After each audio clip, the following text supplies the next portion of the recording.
को लेकर श्रीनगर में सरकार और प्रशासन की तरफ से लगातार जो तैयारियां हैं वो तेज़ी से आगे बढ़ाई जा रही है। इस बीच पाकिस्तान और आतंकी संगठनों की तरफ से लगातार G20 की बैठक में सबोटाज करने के लिए कई प्रयास करने की कोशिश की जा रही है। उसके चलते सुरक्षा को जो है वो चाक चौबंद किया गया है और ख़ास तौर पर G20 बैठक के दौरान किस तरह इसी पूरे इलाके को यानी शेर कश्मीर इंटरनेशनल कॉन्फ्रेंस सेंटर को किस तरह सुरक्षित रखा जाएगा उसको लेकर रणनीतियां बनाई गई हैं। सेना, जम्मू कश्मीर पुलिस, NSG के जवान, CRPF के जवान और ख़ास तौर पर मार्कोस यानी मैरीन कमांडोज को जो है सुरक्षा में डिप्लॉय किया जाएगा। ये SKICC यानी शेर कश्मीर इंटरनेशनल कॉन्फ्रेंस सेंटर डल झील के किनारे पर है और यहाँ पर मार्कोस जो है डल झील में डिप्लॉय किए जाएंगे और जो G20 बैठक के डेलीगेट्स को सुरक्षित रखेगा। इस तरफ अगर मुर्जा दिखाएं तो ये ज़बरवन की पहाड़ियां हैं। सेना को जो है हाई ऑल्टीट्यूड की कमान संभालने की रणनीति सौंप दी गई है।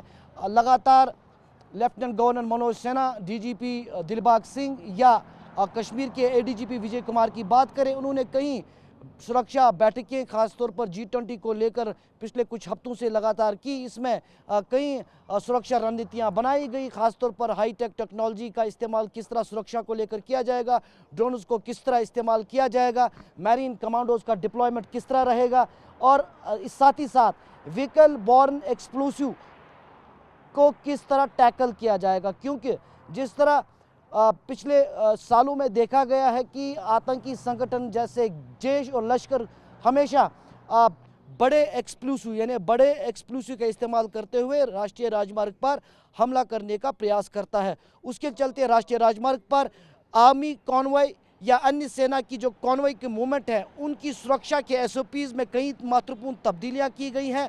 व्हीकल बॉर्न एक्सप्लोसिव को किस तरह टैकल किया जाएगा, तमाम डिस्ट्रिक्ट SSPs को ये डायरेक्शन दी गई है कि वो टेररिस्ट मॉड्यूल्स और टेररिस्ट एसोसिएट्स पर लगातार नज़र बनाए रखें। उसके चलते कई मुठभेड़ें पिछले कुछ दिनों में नॉर्थ कश्मीर के बारामूला में देखने को मिली, जो कि बड़ी सफलता है क्योंकि गुलमर्ग जो कि नॉर्थ कश्मीर का ही इलाका है वहाँ G20 के डेलीगेट्स का शेड्यूल है, वहीं पहलगाम का शेड्यूल है। शहर श्रीनगर के SKICC में लगातार बैठक होगी, यहाँ पर भी लगातार जो है सुरक्षा के चाक चौबंद इंतजाम किए गए हैं। इस बीच पाकिस्तान जिस तरह लगातार G20 की जो बैठक श्रीनगर में होने जा रही है उसका विरोध कर रहा है, उसके चलते इंटेलिजेंस को भी लगातार इनपुट्स इस तरह के मिल रहे हैं कि करीबन 40 से ज़ायद फॉरेन टेररिस्ट्स जो कि पिछले 1 साल से साइलेंट थे उन्हें अब एक्टिव कर दिया गया है ताकि वो G20 बैठक को के चलते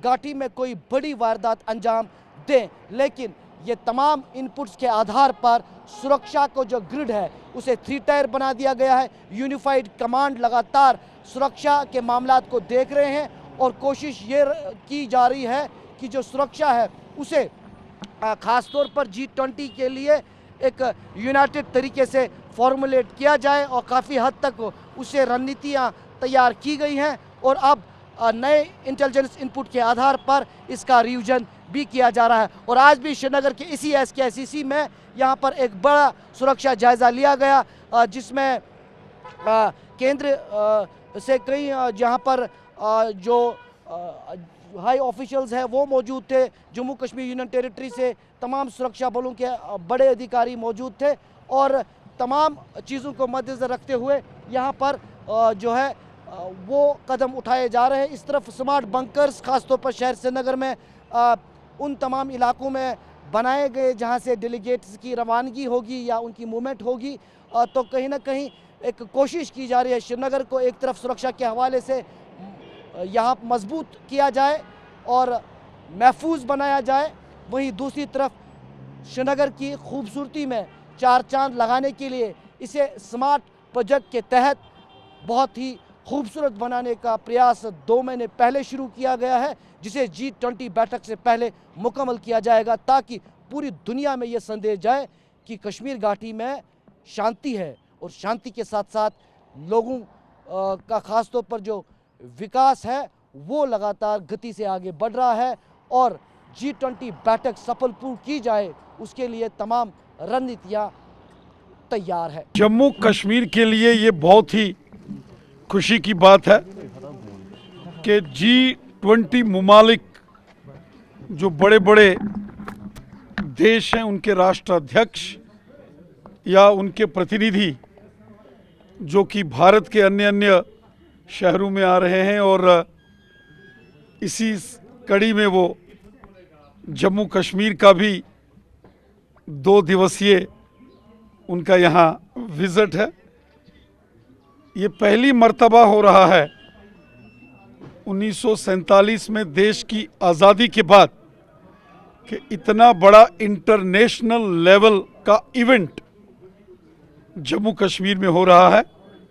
मैं केंद्र की नरेंद्र मोदी साहब की सरकार का धन्यवाद करता हूं जो जम्मू कश्मीर में भी G20 राष्ट्र समूह के देशों की एक बड़ी बैठक यहाँ ऑर्गेनाइज की गई।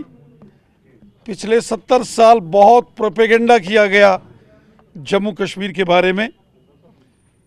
नेशनल और इंटरनेशनल लेवल पर बहुत गुमराह किया गया दुनिया को। कुछ ऐसी ताकतें थी जो कश्मीर के दुश्मन ताकतें थी, जो अमन की दुश्मन ताकतें थी।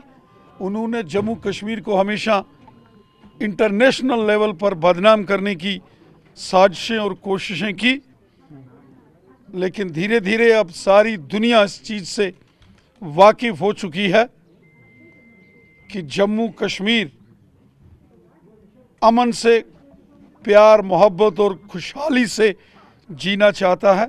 यहाँ के लोग अमन पसंद हैं, यहाँ के लोग प्यार और मोहब्बत से, खुशहाली से जीना चाहते हैं और जम्मू कश्मीर के लोगों के दिल में देश के प्रति वफादारी है। ये सारी दुनिया ने देखा।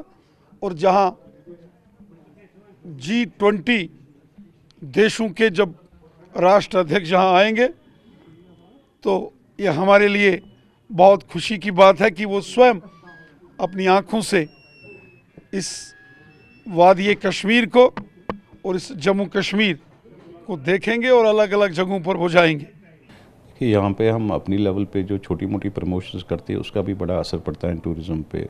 चाहे हम स्टेक होल्डर्स खुद वो प्रमोशन करें with in the country, outside the country, या डिपार्टमेंट को ऑन बोर्ड लेते हैं तो जॉइंटली भी करते हैं। तो जब भी कोई प्रमोशन होती है तो उससे फ़ायदा ही होता है। ये अब जो ये समिट हो रही है तो इसका नेचुरली अपना इफेक्ट होगा ही होगा टूरिज़्म पे। एक मैसेज भी बाहर जाएगी क्योंकि ये बहुत सारे इंटरनेशनल जो लेवल पे हैं लोग आ रहे हैं यहाँ पे। जो हमारी एडवाइजरीज़ है उनमें भी फ़र्क पड़ेगा। वी आर होपफुल कि बाहर एक मैसेज आएगी कि जो एडवाइजरीज़ है मतलब फॉरेन टूर्स पे लगी हुई उसको भी मेरे को लगता है इससे अच्छा हमारे लिए इम्पैक्ट पड़ेगा कि वो भी गवर्नमेंट आगे मेरे को लगता है ख़त्म करेंगी।